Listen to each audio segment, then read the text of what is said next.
ሰላም የቃና ዜና ቅምሻ ነው። የዕለቱ ዋና ዋና ዜናዎች።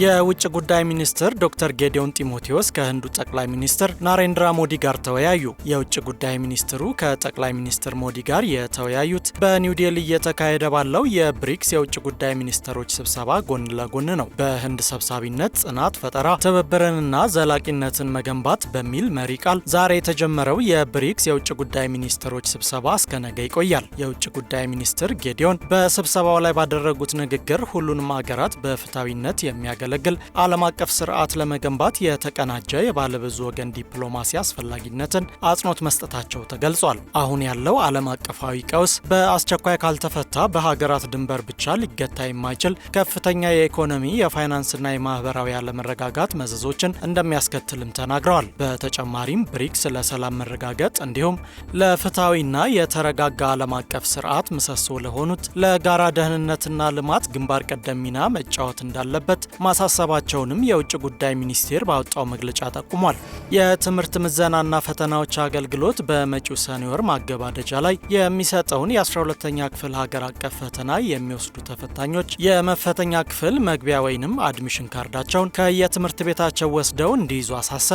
አገልግሎት መስሪያ ቤቱ ትላንት በኦፊሴላዊ የፌስቡክ ገጹ ባወጣው ማስታወቂያ የመፈተኛ ክፍል መግቢያ ወይም አድሚሽን ካርድ በፈተና አስተዳደር ስርዓት አማካኝነት ከተያዘው ሳምንት መጀመሪያ አንስቶ ለክልል ትምህርት ቢሮ፣ ለዞን ትምህርት መምሪያዎችና ለትምህርት ቤት ተወካዮች መለቀቁን አስታውቋል። በዚህም መሰረት ተፈታኝ ተማሪዎች በአድሚሽን ካርዱ ጀርባ ላይ የተፈታኝ ተማሪው ትምህርት ቤት ወይም የወረዳው አስተዳደር ትምህርት ጽሕፈት ቤት ማህተም የተደረገበትን አድሚሽን ካርድ ከትምህርት ቤት ወስደው በእጃቸው መያዝ ይጠበቅባቸዋል ሲል አሳስቧል። እንዲሁም ተፈታኞች በምዝገባ ወቅት በራሳቸው ወይም በመዝጋቢው የተከሰተ የትምህርት መስክ፣ የጾታ፣ የፎቶና መሰል ማስተካከያዎች ካሉ ከግንቦት 30 ቀን 2018 ዓ.ም በፊት ለትምህርት ቤቱ ማሳወቅና ሂደቱን ጠብቆ መስተካከሉንም ከትምህርት ቤቱ ማረጋገጥ እንደሚገባቸው አስታውቋል። ተፈታኞች አድሚሽን ካርዱን ወደ መፈተኛ ማዕከልም ሆነ መፈተኛ ክፍል ለመግባት የሚጠቀሙበት በመሆኑ በአግባቡና በጥንቃቄ መያዝ እንደሚገባቸው እንዲሁም በፈተና ወቅት ከአድሚሽን ካርድ በተጨማሪ የፋይዳ መታወቂያ መያዝ እንደሚገባቸው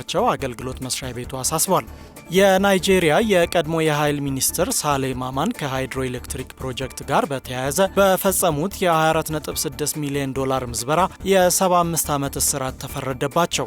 መቀመጫውን በአቡጃ ያደረገው የሀገሪቱ ከፍተኛ ፍርድ ቤት ትላንት በዋለው ችሎት ሳሌ ማማን ላይ የ75 ዓመት እስራት መበየኑን አዣንስ ፍራንስ ፕሬስ ዘግቧል። ችሎቱ በቀድሞ የኃይል ሚኒስትር ላይ እስራቱን የበየነው ማማን ከሃይድሮ ኤሌክትሪክ ፕሮጀክቶች ጋር በተያያዘ 33.8 ቢሊዮን ኒያራ ወይም 24.6 ሚሊዮን ዶላር በማጭበርበር ጥፋተኛ ሆነው በመገኘታቸው ነው።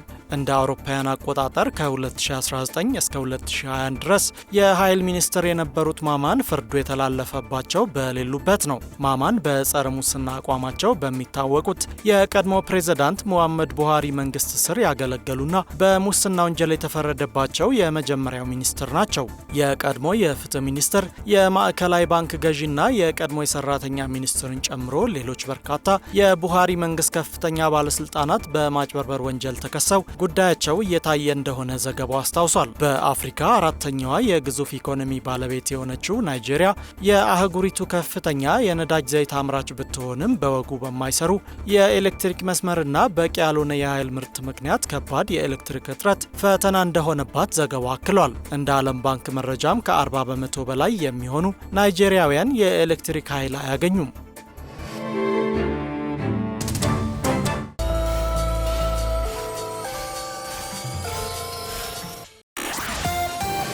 የኢትዮጵያ ንግድ ባንክ ከኦሮሚያ ክልል ገንዘብ ቢሮ ጋር በኢንተርኔት ባንኪንግ አማካኝነት የክልሉን የፋይናንስ ስራዎች ለማቀላጠፍ የሚያስችል ስምምነት ተፈራረመ።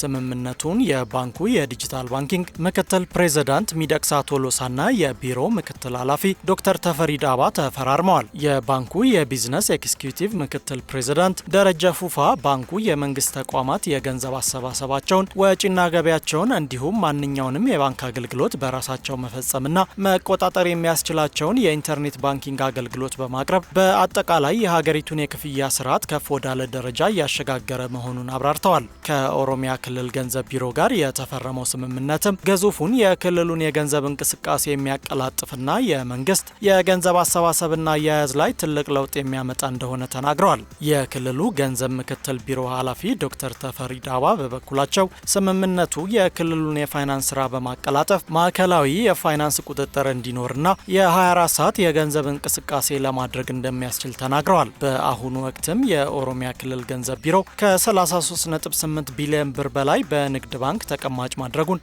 ባንኩ በኦፊሴላዊ የፌስቡክ ገጹ ባወጣው መግለጫ ጠቁሟል።